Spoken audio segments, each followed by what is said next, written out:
Nous ne savons pas ce qui se passe, c'est justement ce qui se passe. Ortega y Gasset. Bonjour, bienvenue dans ma bibliothèque. Nous sommes à Montréal le 16 avril 2013 et mon nom est Bruno Lalonde.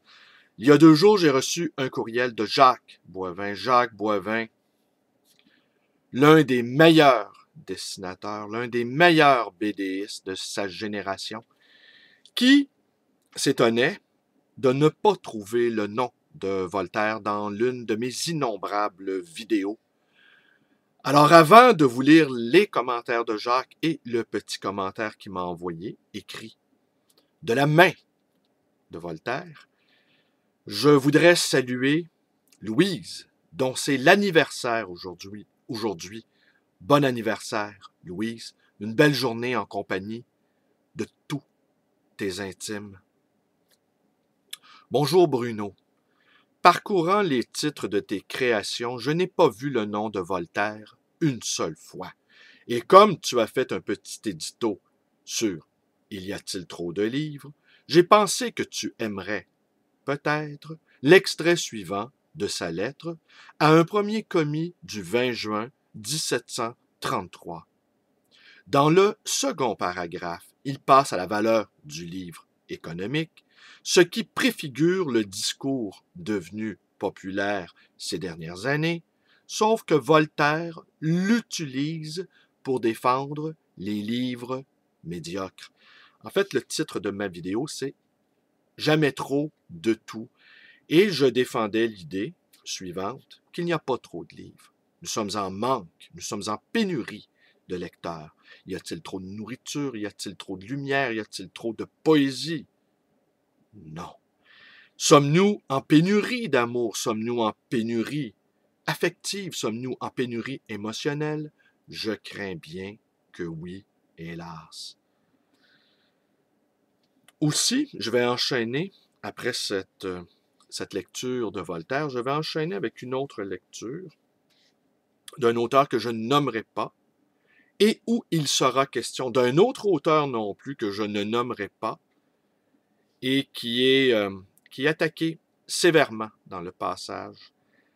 Et je souscris entièrement à ce passage, et par ailleurs, j'ai déjà dit que cet auteur, avec un E, appartenait à ce groupe que j'ai qualifié de néo-subversifs, c'est-à-dire des auteurs établis, parfois universitaires, qui se piquent d'être des subversifs et qui bien souvent, dans le cas de certains auteurs féminins universitaires, utilisent le travail de leurs malheureuses consoeurs. Je pense ici à Nelly Arcan, Pauline Harvey, José Yvon, qui toutes trois ont connu un destin absolument tragique, qui aujourd'hui sont l'objet d'études savantes de la part de femmes qui vivent dans un très grand confort et qui ont une notoriété que moi je jugerais usurpée.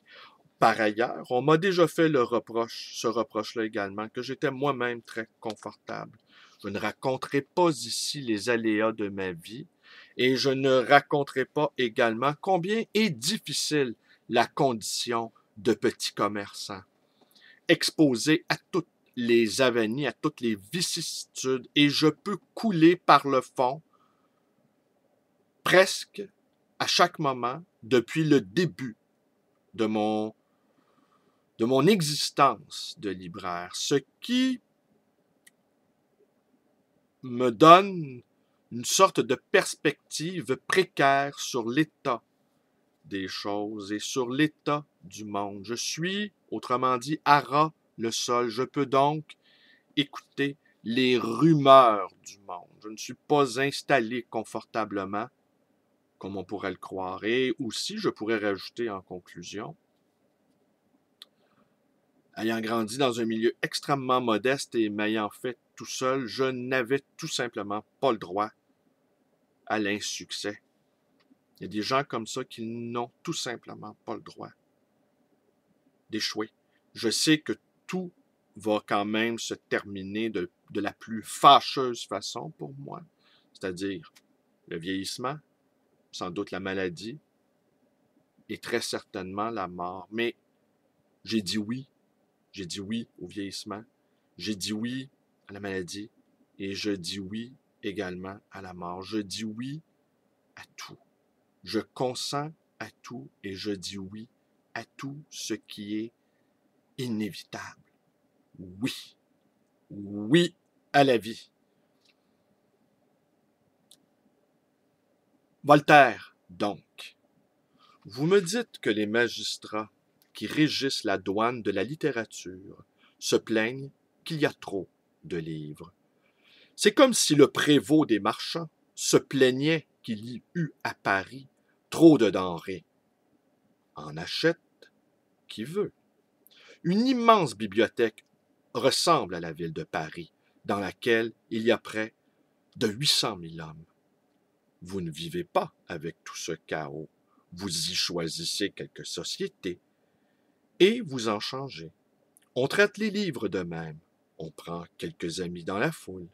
Il y aura 7 ou 8 000 controversistes, 15 ou 16 000 romans que vous n'irez point, une foule de feuilles périodiques que vous jeterez au feu après les avoir lues. L'homme de goût ne nie que le bon, mais l'homme d'État permet le bon et le mauvais. Les pensées des hommes sont devenues un objet important de commerce. Les libraires hollandais gagnent 1 million par an parce que les Français ont eu de l'esprit. Un roman médiocre est, je le sais bien parmi les livres, ce qu'est dans le monde un sot qui veut avoir de l'imagination. On s'en moque, mais on le souffre. Ce roman fait vivre et l'auteur qui l'a composé, et le libraire qui le débite, et le fondeur, et l'imprimeur, et le papetier, et le relieur, et le colporteur, et le marchand de mauvais vin, à qui tous ceux-là portent leur argent. L'ouvrage amuse encore 2-3 heures quelques femmes avec lesquelles il faut de la nouveauté en livre, comme en tout le reste. Ainsi, tout méprisable qu'il est, il a produit 2 choses importantes, du profit et du plaisir. Les grands esprits se rejoignent, exception faite du 20% où les deux ont tort. Petite référence à un commentaire que j'ai fait, que personne n'a jamais tout le temps raison. Et le problème des esprits qui ont souvent, très souvent raison, je ne nommerai pas de nom ici, c'est qu'on retient davantage le 10-20%, le 25%, où ils ont erré. Ça, on s'en rappelle. Mais toutes les fois où ils ont eu raison, et bien voilà, on l'avait pris pour acquis. Et si quelqu'un me dit qu'il a tout le temps raison à 100%, eh bien, je pense simplement qu'il devrait consulter un psychiatre. Les grands esprits donc se rejoignent, exception faite du 20%, où les deux ont tort, ne diffèrent que le style, domaine dans lequel Arouet te jalouserait un peu, pour ensuite s'en moquer dans des pamphlets anonymes. Bon dimanche, Jacques. Eh bien, c'est flatteur, ce dernier commentaire, Jacques. Je ne crois pas que Voltaire m'aurait envié. Et je n'ai pas la forfanterie, je n'ai pas, pardon, dis-je, l'arrogance de croire qu'il m'aurait portraituré et m'origéné dans l'un ou l'autre de ces pamphlets, mais c'est une idée plaisante. Alors, j'enchaîne immédiatement avec cet auteur.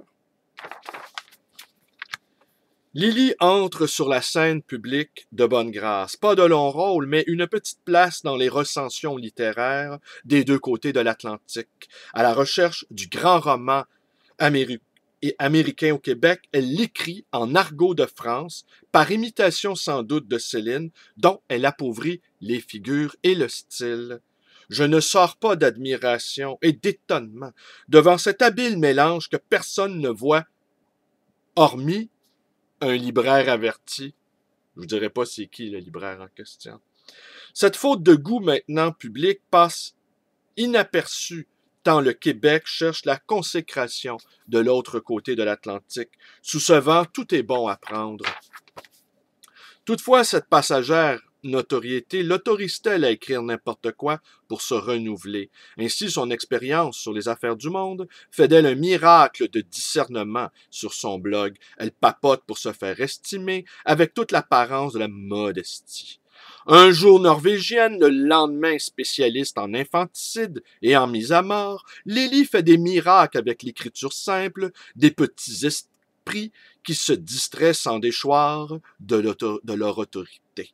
Elle ouvre les yeux aux autres comme une coquette qui aimerait plaire. Dévote d'elle-même, elle cultive une cour virtuelle, entreprend de régler la vie des autres en fonction d'une information qui lui échappe, qu'elle ne comprend qu'imparfaitement. Son bavardage tiède, ses chagrins et ses désirs publicisés ne sont destinés à aucun autre usage qu'à louer son discernement, qui est pourtant bien pauvre, écrit laborieux à partir de l'œuvre de Céline, maigre explication historique, critique floue du présent, sont destinées à faire admirer en elle une vestale éthique. Qui pourrait écouter cette sorte de conversation fade et ennuyeuse que Lily entretient avec le monde? Pas l'imitation de la sagesse, de la probité, volontiers impétueuse non pas du meilleur, mais de celui qui est faux. Elle persuade de la bonne opinion qu'elle a d'elle-même et adjuge au monde entier la seconde place. Il ne lui manque que des admirateurs. Ben voilà, c'est tout pour aujourd'hui. Je vous remercie d'être avec moi. Mes vidéos vous plaisent, abonnez-vous à ma chaîne, allez visiter ma page Facebook, plutôt bavarde, ma page Facebook. Vous pouvez également me téléphoner dans le 514-737-0999 et vous pouvez également me rendre visite à cette librairie d'occasion et d'anciens, le livre voyageur dans le quartier Côte-des-Neiges à Montréal. Merci et bonne journée à tous.